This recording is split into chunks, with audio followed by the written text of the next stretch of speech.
हम ससुरारी यार छान बिन करी बड़ा सखी हो भतार एहो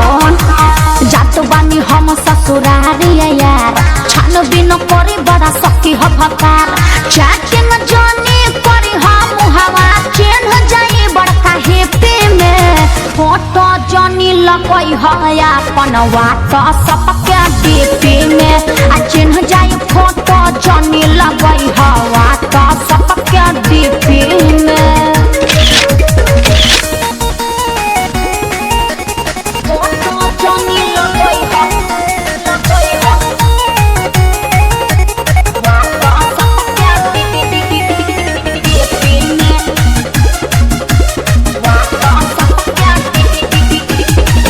हरा भरी चेकिंग में लागल हमारा रहता छोड़ी नहीं पता कुछ चले उ तो कहता एकदम नजर गड़ले बा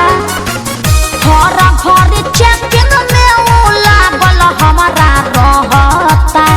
छोड़ी नहीं पता कुछ चले उ तो कहता तारा हरदम रहता है ये ना पाला पर बीपी में फोटो जानी लगई है अपन वाट सबके डीपी में चिन्ह जाई फोटो लगई है जानी वाट सबके डीपी में फोटो जानी लगई है